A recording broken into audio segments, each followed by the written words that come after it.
Ciao a tutti, benvenuti. Welcome to 500 useful phrases in Italian.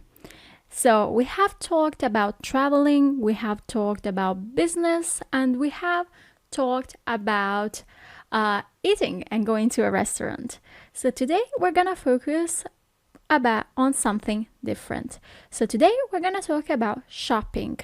So, we're gonna do 100 phrases for shopping. 100 frasi per lo shopping. Okay, are you ready to start a new lesson? So let's start with our first sentence. This is the entrance. Questa è l'entrata. This is the exit. Questa è l'uscita. So, entrance, entrata, exit, uscita. As usual, I always advise you to repeat the sentence right after me because that way you're gonna help to memorize the sentence and you're gonna train your pronunciation as well. Business hours, orario lavorativo. Orario lavorativo. The store is open, il negozio è aperto. The opposite, the store is closed, il negozio è chiuso.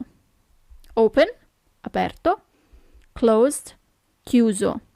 I remind you that when in Italian you see a word with C-H-I,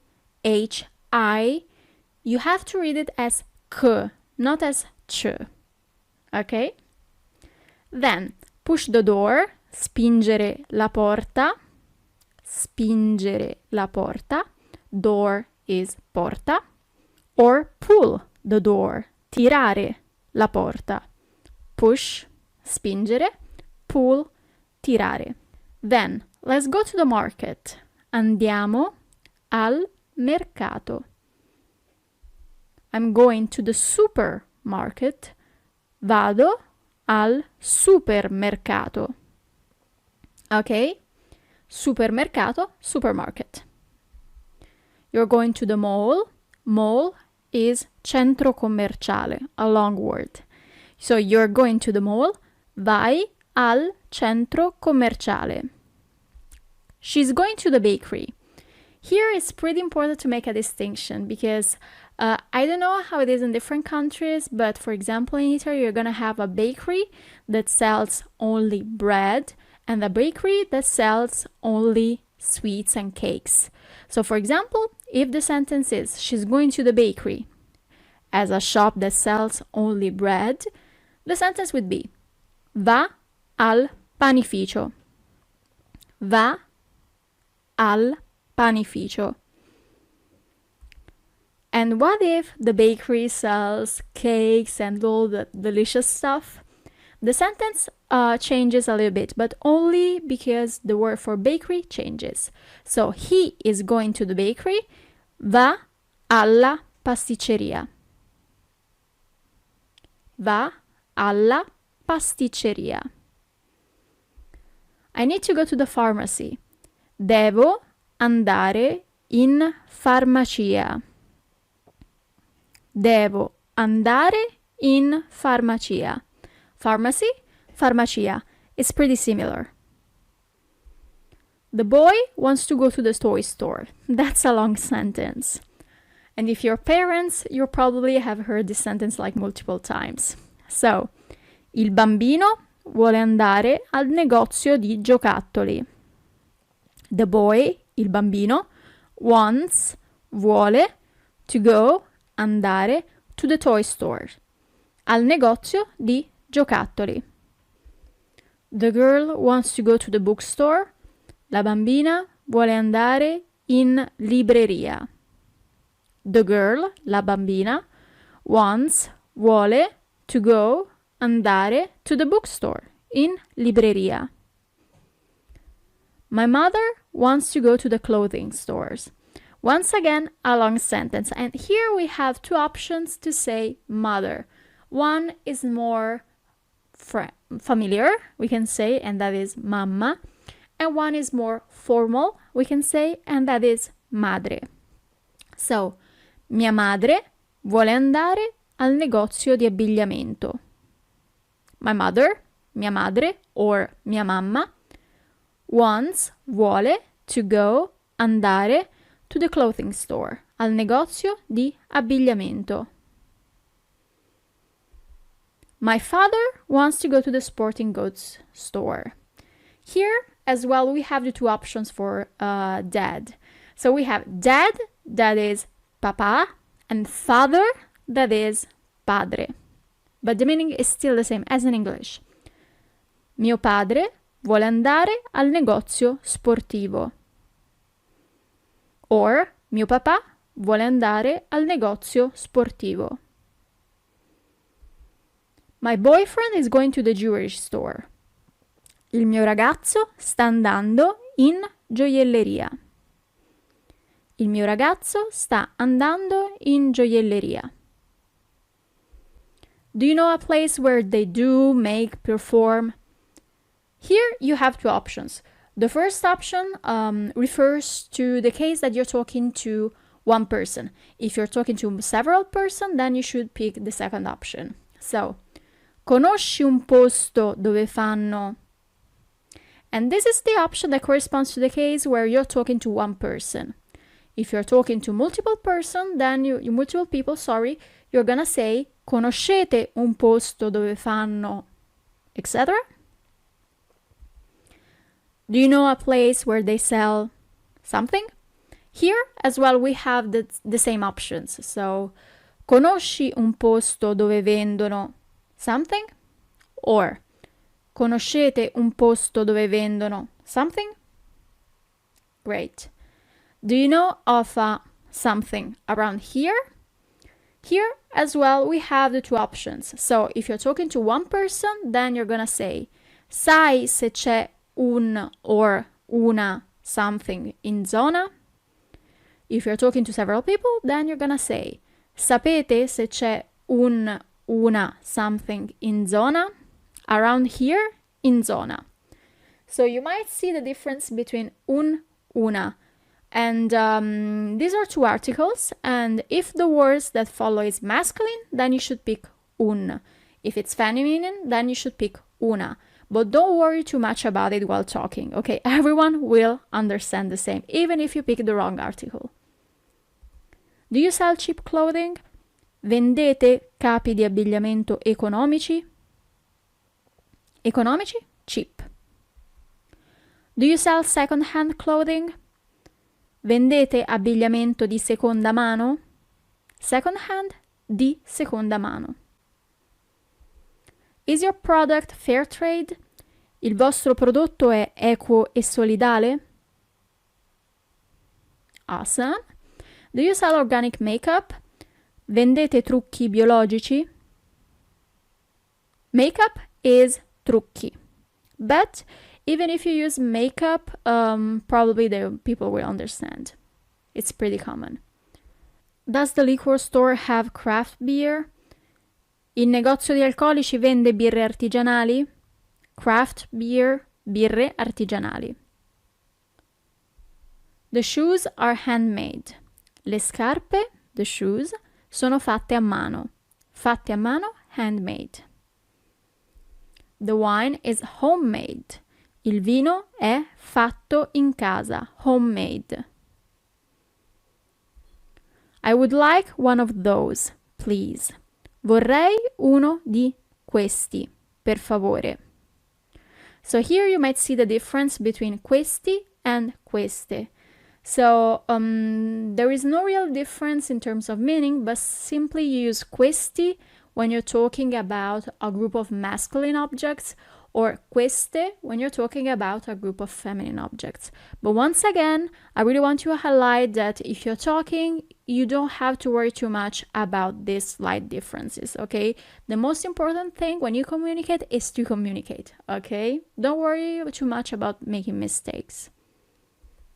Thank you very much, sir. Grazie mille, signore.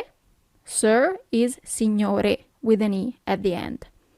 Thank you very much, madam. Grazie mille, signora with an A at the end. Can you pass me that, please? Here, once again, we have the two options. So the first option, lo, refers to something that you're asking for, and that's masculine. La is an article that you would use for feminine objects. So, can you pass me that, please? Me lo può passare, per favore? Or, me la può passare, per favore? Give me one, please. Me ne dia uno, per favore. Once again, uno refers to something that you're asking for, and that's masculine. Me ne dia una, per favore, for feminine objects. I want this or that. So, this, questo. That, quello. But if this or that refers to something that is feminine, then you should pick questa or quella. Okay? I want, vorrei. As I have already said in the previous lessons, we always use I would like because it's more polite. I don't like this one very much. So if you're talking about a masculine object, then it would be questo non mi piace molto. If you're talking about a feminine object, then you would say questa non mi piace molto. Great. I love this one. So if you're loving something that is masculine, then you would say questo mi piace moltissimo. If you're saying this sentence because you love something that has a feminine word, questa mi piace moltissimo. Okay? I know that this difference can be tricky, but as I have already said, don't worry too much about it. That could be more important if you're writing, for example, but if you have to talk and you can take like 2 hours to answer, then just say the sentence and don't worry too much if you have picked the wrong form. I like those ones over there. Mi piacciono quelli là. Group of masculine objects or group of masculine objects with some feminine objects as well. Mi piacciono quelle là. Group of feminine objects only. Over there, là with an accent. We ran out of something. Abbiamo finito something. We don't have that anymore. Non ne abbiamo più. Non ne abbiamo più.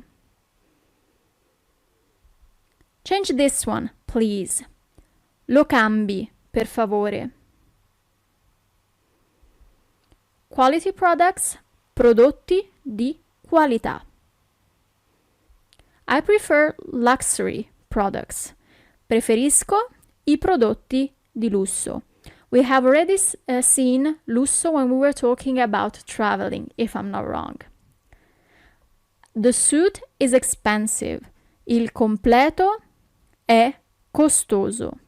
Costoso, expensive.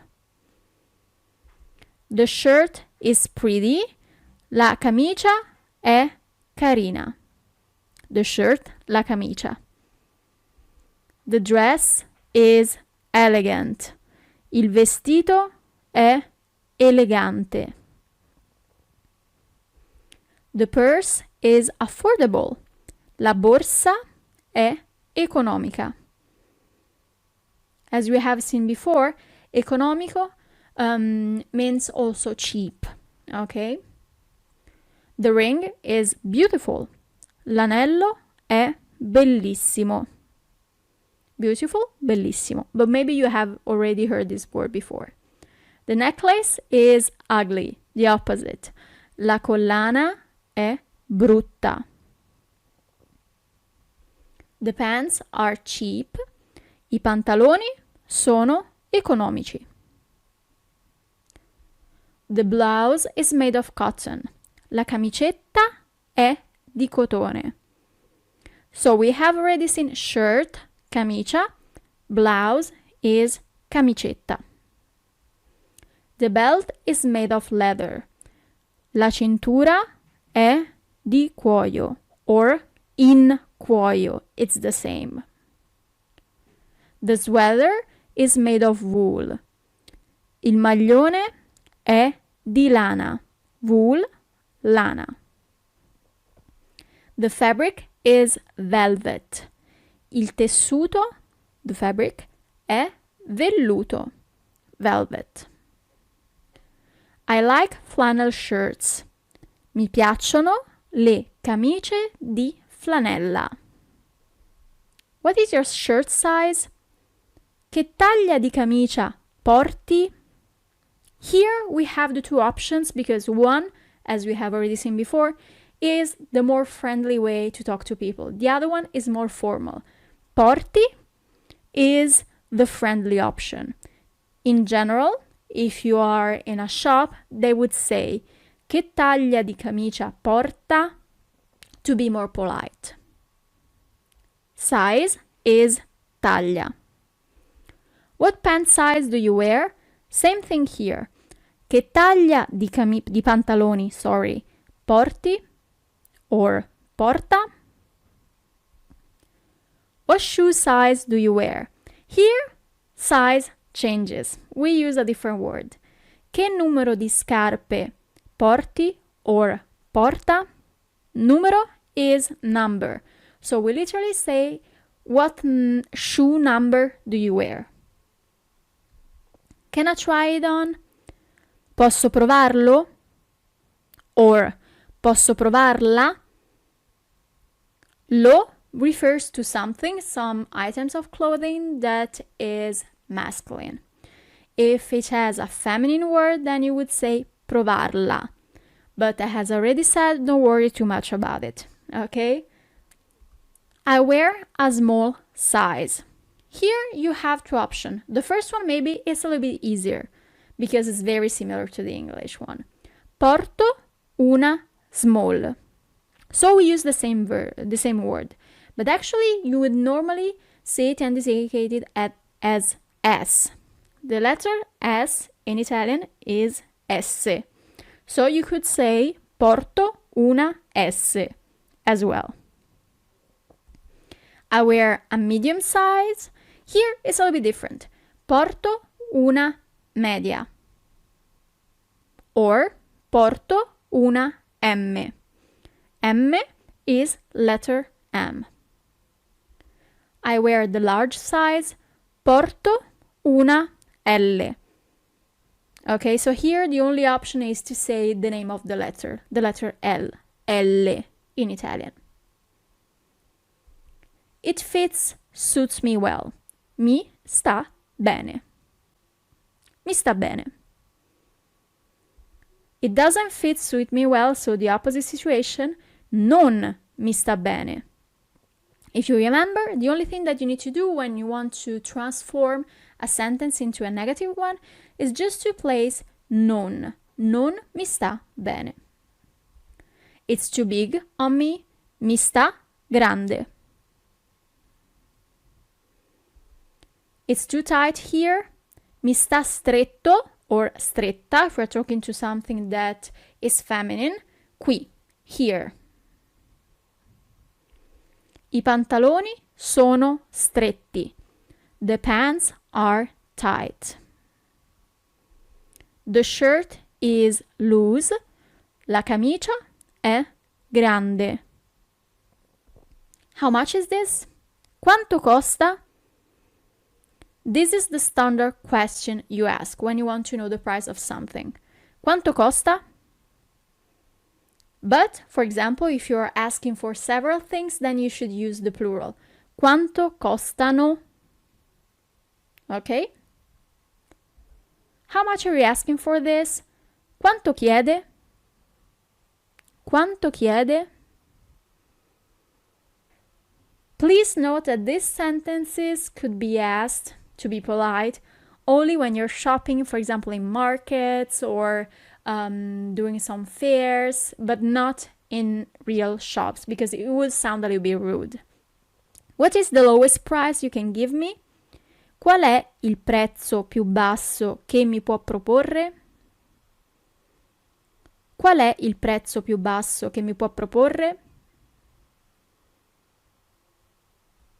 It's very expensive. Costa molto. Costa molto. It literally means it costs a lot. It doesn't cost much, the opposite, so we place non in front of the verb. Non costa molto. Can you give me change for a 20? Mi può cambiare un biglietto da 20? Mi può cambiare un biglietto da 20? Do you have change? Ha da cambiare? Ha da cambiare? Give me coins, please. Mi dia delle monete, per favore. Coins, monete. Can I pay with coins? Posso pagare in monete? Posso pagare in monete? And generally the answer will be yes, because in the stores they're always eager to have some coins in order to give the change to people. Is it possible to pay with credit card? Posso pagare con carta di credito? You should always ask this question before trying to pay with a credit card, because as I already said multiple times in this course, not all shops or restaurants or activities allow you to pay with credit card. If you have a debit card, then the question would be, posso pagare con carta di debito? I'll pay with cash. Pago in contanti. Pago in contanti. Can you give me a discount? Può farmi uno sconto? Discount is sconto. Can you give me a discount if I buy something? Può farmi uno sconto se compro something? If is se. Okay? Answer. You have two possibilities, yes or no. Yes in Italian is sì. No is no. Okay, so you actually write it as in English, but the pronunciation is a little bit different. It's not no, but it's no. But over there, it costs 12 euros. These are very important questions when you're going shopping into the markets, because it may happen that if you are a foreigner and you need to pay extra attention to the prices. Ma lì costa 12 euro. 12. Are there any discounts? Ci sono degli sconti? The other woman would sell it to me for 12 euros. L'altra signora, the other woman, li or le, li, group of masculine objects or masculine object with some feminine ones, le, group of feminine objects only, vende a 12 euro. Ok, let's do 10 euros. Ok, facciamo 10 euro. Let's do, facciamo. What is the final price? Qual è il prezzo finale? I live here and I earn an Italian salary. That's a very important question in case someone is trying to make you pay something that is not fair just because you're a foreigner. Unfortunately, it may happen. Vivo qui e ho uno stipendio italiano. Salary, stipendio. I know how the prices are here. So come sono i prezzi qui. So come sono i prezzi qui. Last week you told me another price. La scorsa settimana, last week, mi aveva detto un altro prezzo. Another price, un altro prezzo. The prices are different. I prezzi sono diversi. Yesterday it was a cheaper price. Ieri, yesterday, il prezzo era più basso. I love to go shopping. Amo lo shopping. Fortunately, we use the same word as in English, so that might be easier for you. Amo lo shopping. The opposite, I don't like to go shopping. Non mi piace lo shopping. I like, mi piace. I don't like, non mi piace. Do you have a bigger size? Ha una taglia più grande? Size, taglia. Bigger, più grande. How many sizes do you have? Quante taglie ha? How many? Quante. Your products are broken. I suoi prodotti sono rotti. Rotti, broken. What is your return policy? Qual è la sua politica di restituzione? Or, qual è la vostra politica di restituzione? Return policy, politica di restituzione. Do you ship to the United States? Consegnate negli Stati Uniti? Consegnate negli Stati Uniti? Or spedite negli Stati Uniti? It's the same. Ship, consegnate, or spedite. United States, Stati Uniti. How much is shipping? Quanto costa la spedizione? This is the standard question, ok? Quanto costa la spedizione? And lastly, can I exchange this? Posso cambiarlo? Masculine object. Or posso cambiarla? Feminine object. Okay, so great, complimenti, congratulations, you have just finished this new lesson about shopping. I'm really hoping that all this vocabulary will be useful and that you will use some of these sentences while visiting Italy. So I'm looking forward for the next lesson, and thank you for being with me for these 4 lessons. So have a great day and see you soon. Ciao!